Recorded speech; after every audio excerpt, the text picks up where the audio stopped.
A great many in my audience have been playing the game Assassin's Creed 4 Black Flag, and since it was recently resynced, have asked me to comment on the historicity of it.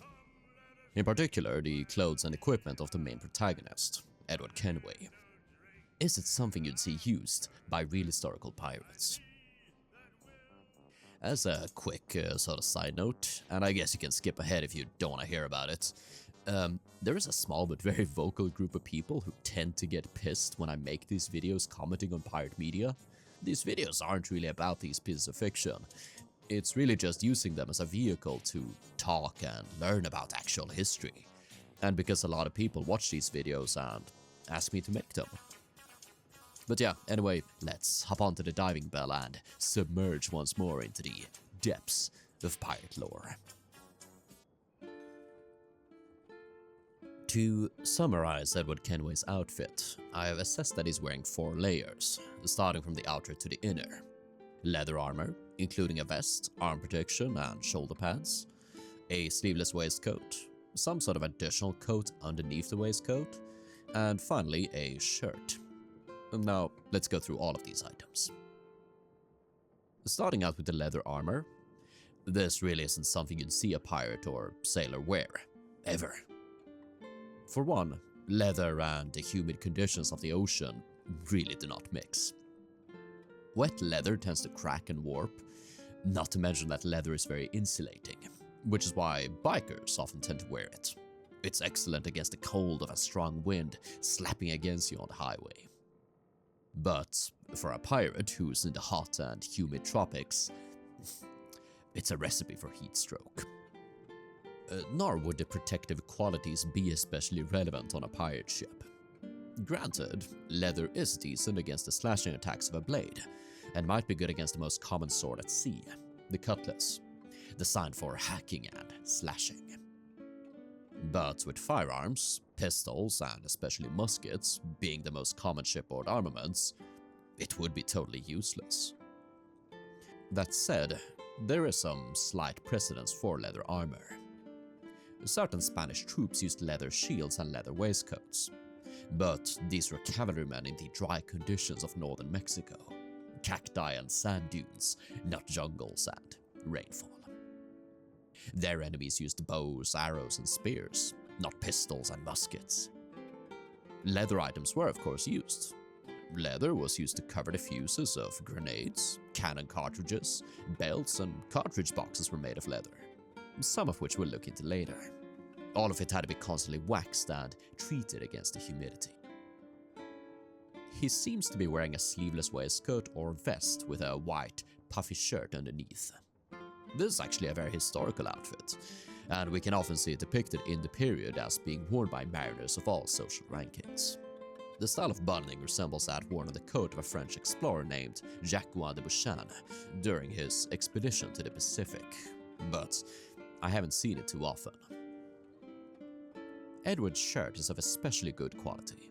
This is something you'd see a rich person wearing. More humble mariners would usually wear checkered or striped shirts, and there are some sources pointing to the pirates of this era in particular preferring to wear these fine, white and fanciful shirts in order to distinguish themselves from regular mariners. They wanted to present themselves as a kind of aristocracy of the ocean. The really strange part about this outfit is the cloth that appears to be worn under his waistcoat. I'm really not sure what it is supposed to be. It doesn't help that these items appear slightly different in-game and in some of the game-related art. In the artwork, this item appears to be much thinner and lighter, whereas in-game, it appears to be thick and with a lining, almost as if he's wearing an additional, longer coat underneath his waistcoat. If you look at some cosplay recreations of the whole outfit, some people seem to omit either this garment or the waistcoat above it, whereas others have it included as some sort of item between the shirt and upper waistcoat. Funnily enough, this item vaguely resembles the petticoat breeches worn by sailors. These were very short pants with incredibly wide legs, so much so that they sometimes resemble kilts. And in some cases they were even worn above your trousers. By today's standards they are kind of goofy looking, so it would have been funny if they gave something like it to Edward. But of course they're not gonna do it because the main character has to look badass. Much of the outfit is not meant to be historically inspired, but rather has some items and pirate icons slapped onto the traditional aesthetic of the game series. That goes for the hood. When the first game took place in the High Middle Ages, hoods were a common item, but they were somewhat rare by the 18th century. I mean, of course, people would still wear them, you'd see people wearing hoods, it just wasn't like a everyday fashion item. People would usually wear them during wet and rainy conditions. For example, here's an image of a Newfoundland fisherman wearing some sort of fur hood. Hoods and cloaks were around in the period, but it wasn't an everyday item. Wasn't something typical with sailors and pirates, apart from certain fishermen maybe. And it's really just there to fit in with the assassin aesthetic.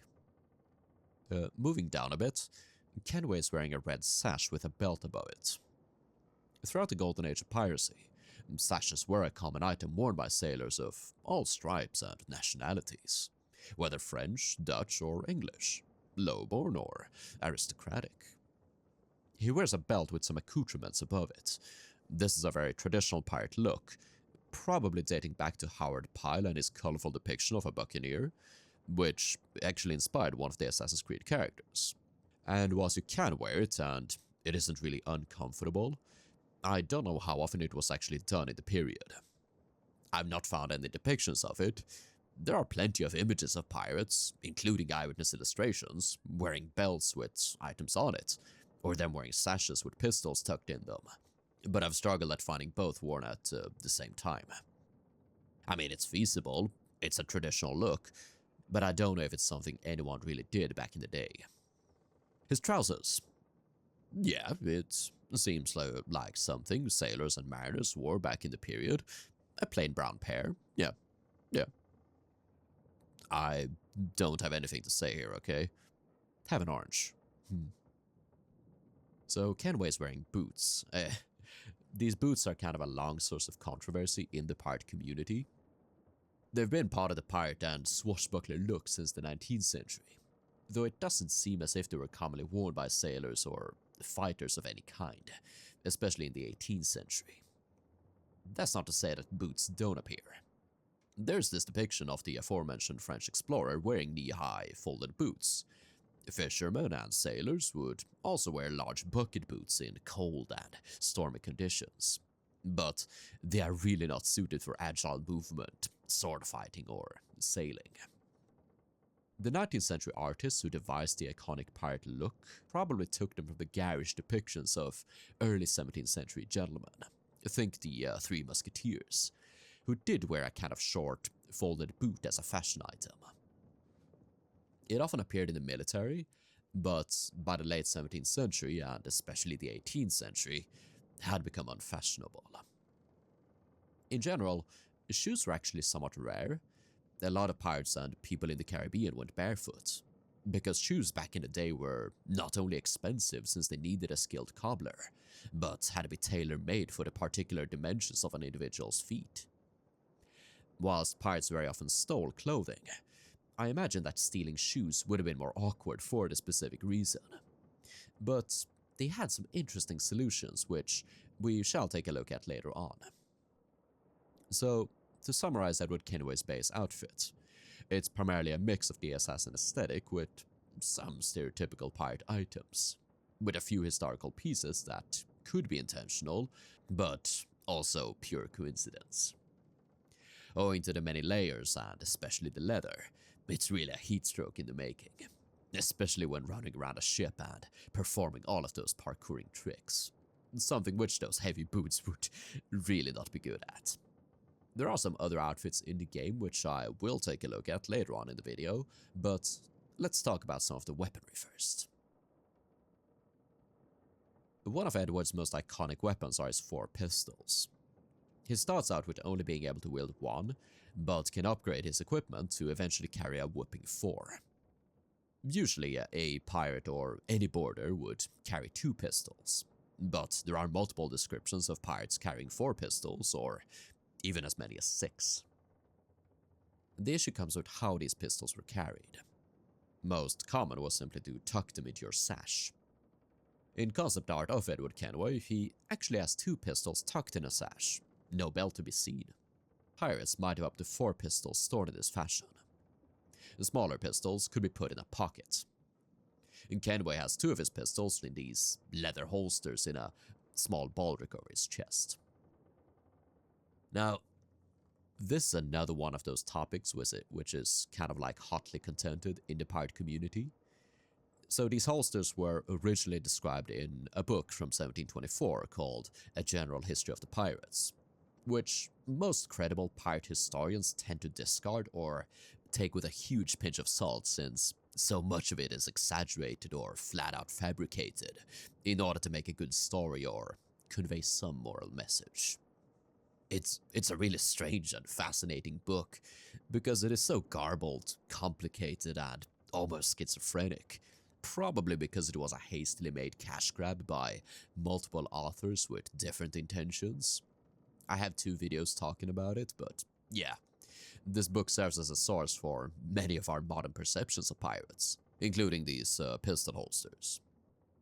It is really the only source from the period describing any piece of equipment like it. There's nothing from the military, naval, or civilian sphere. There is one archaeological artifact, a pistol recovered from a hemp cover aboard a wooden galley, which could have been a holster, but also just a bag. To tie this in with the earlier discussion about sashes, Kenway's outfit was possibly inspired by this depiction of John Rackham, in which he's wearing a sash around his waist without a belt upon it. The knot of the sash is worn up front, which was fairly fashionable back then, not something seen in modern depictions, however. He wears his cartridge box on a large belt slung across his chest, which is also kitted with a pair of pistol holsters. He has no visible sheath for his sword. Here it must be mentioned that these images might not be accurate whatsoever. They were not produced by eyewitnesses, but by illustrators who had likely never seen a pirate, let alone a pistol, and were most likely inspired by other woodcuts, illustrations, maybe soldiers and military officers if they had a chance to see them. They should not be taken as indicative of what pirates actually looked like, rather the impression which people in the civilized world might have of pirates. In earlier depictions of pirates, we often see them in military regalia. The Dutch often depicted English buccaneers and pirates in the heavy armor and uniforms typical of their own soldiers, and sometimes as wearing the hats and clothes unique to Dutch sailors. But yeah, nowadays they serve as a common source of inspiration, even if they rarely make sense. One of the biggest counters to the use of pistol holsters is simply that they weren't needed. Pirates could wear their pistols in their pockets or just tuck them into their sash or belt, usually with the aid of a belt hook attached to the pistol. There's also some evidence pointing to them using silk slings for keeping pistols. Again, this comes originally from a general history with some archaeological findings that remain ambiguous, but yeah. With pockets, sash, and a silk sling, I think a pirate could have up to 8 pistols on his person. 2 in his pockets, 4 in his belt or sash, and then 2 silk slings with a pistol each. But it would have been very heavy, and you might not even have the time to actually use those pistols in combat, unless if it devolved into a shooting match behind cover. As for the pistols available in the game, they're a mix of accurate and anachronistic. I don't want to comment on all of them, but I'll pick and choose from a small selection. The base, common flintlock pistols, are not even flintlocks but caplocks, a mechanism which wasn't invented until about 100 years after the game takes place.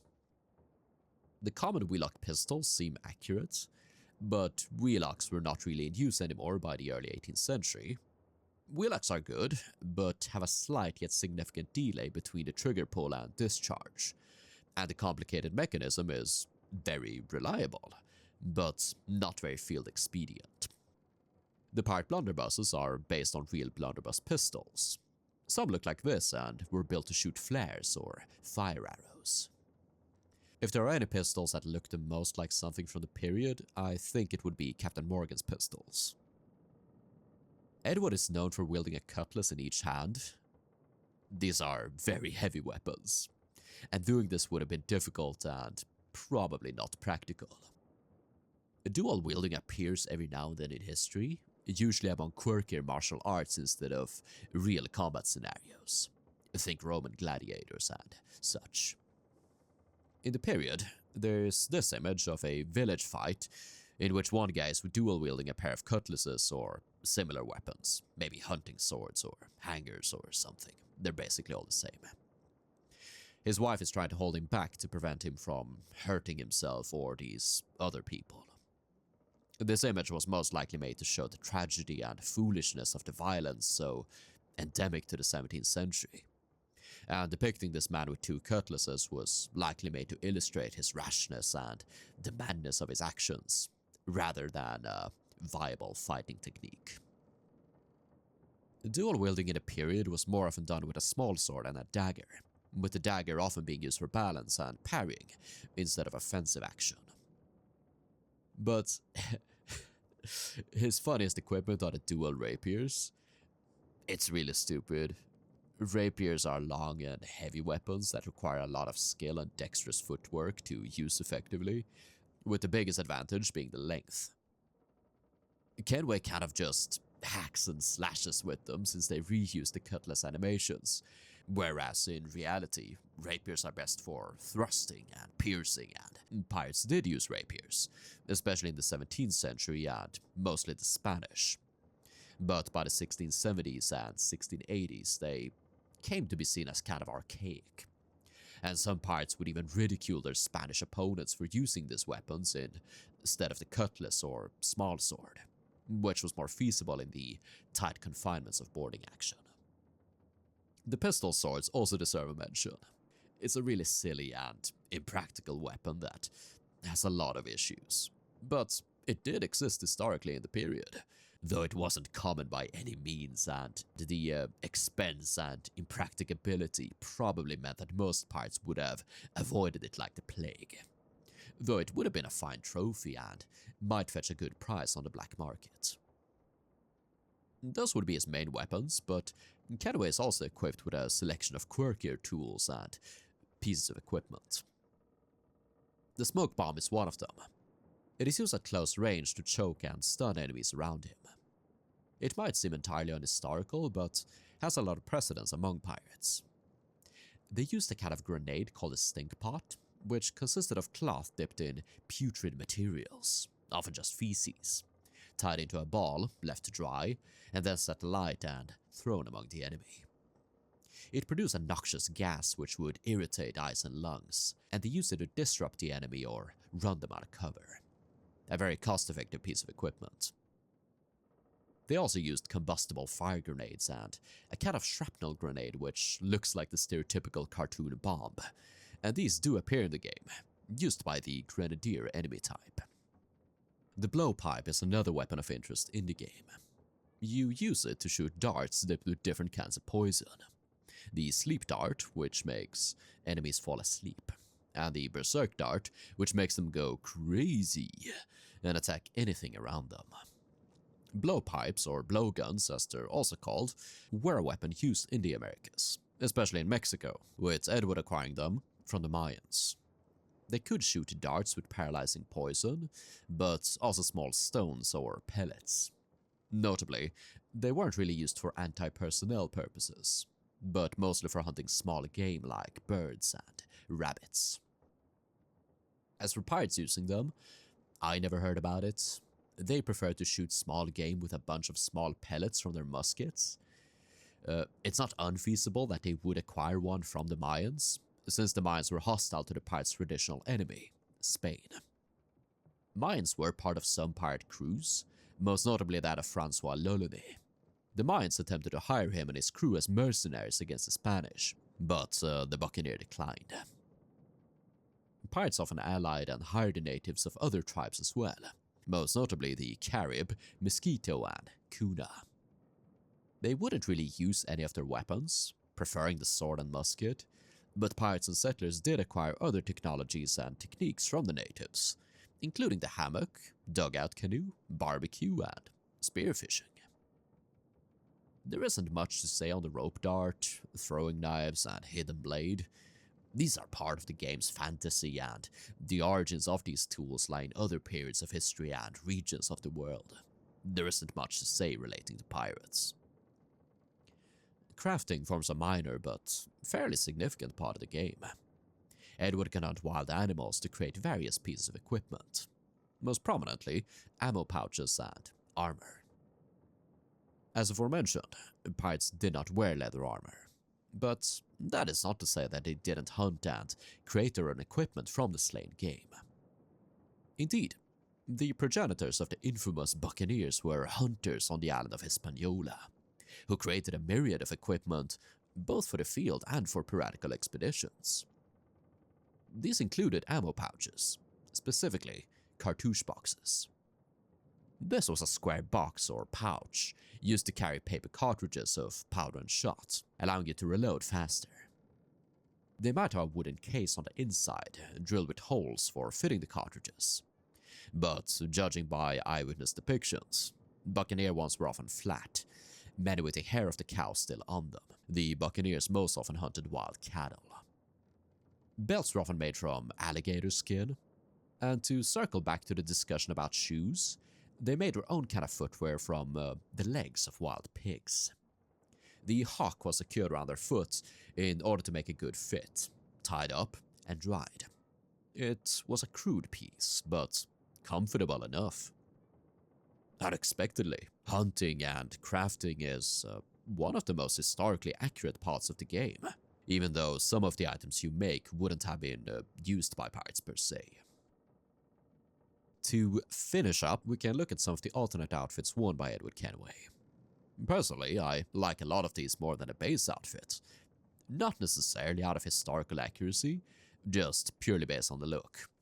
I think Captain Morgan's redingote fits well with what most people think of when they imagine a pirate captain. The best part is probably the socks and shoes instead of boots. This is definitely more historically accurate for a captain of the period. Now, the lore of this outfit is that it was worn by Henry Morgan, a buccaneer commander active in the mid-17th century. It is anachronistic for this time period, the coat and especially the hat, the style of which only started appearing in the late century, and not becoming popular until the early 18th. It might have been based on this woodcut from the early 18th century, showing Henry Morgan in contemporary instead of historically accurate clothing. Notably, the outfit is reminiscent of the description of Bartholomew Roberts from A General History of the Pirates, and might have been inspired by it. Roberts himself made a gallant figure at the time of engagement, being dressed in a rich crimson damask waistcoat and breeches, a red feather in his hat, a gold chain round his neck, with a diamond cross hanging to it, a sword in his hand, and 2 pair of pistols hanging at the end of a silk sling, flung over his shoulders according to the fashion of the pirates. There are some alternate versions of the base outfit. Several of them have a cloak added to them, including a fine red cloak, a brown coat, and a black one with a skull and bones. Some would ridicule this choice. How would the authorities react to someone walking in with a symbol of pirates?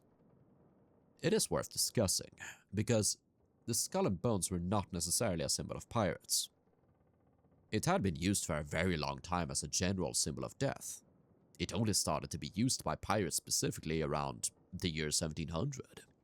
In my videos, I often use this one from a painting, showing it aboard a papal ship. Skulls and bones were part of some military banners, on jewelry to remind you that death was always around the corner, and as part of funerary items and tombstones, and among rebel groups to signal their defiance. So, how would people have reacted to someone going around with a cloak with a skull and bones? I think they would have thought he was part of a funeral procession, or maybe worked as an undertaker or funeral arranger. But in the Caribbean, where pirates were more common, maybe the symbol was more associated with them and would have been interpreted differently. As for cloaks, seamen would wear them during cold watches at sea, and there's this depiction of a ship's officer wearing a light kind of cloak. The most historically accurate outfit in the game is probably the tattered outfit, which I think you can't even choose to wear. You're given it automatically during one of the missions where you're stranded on a beach.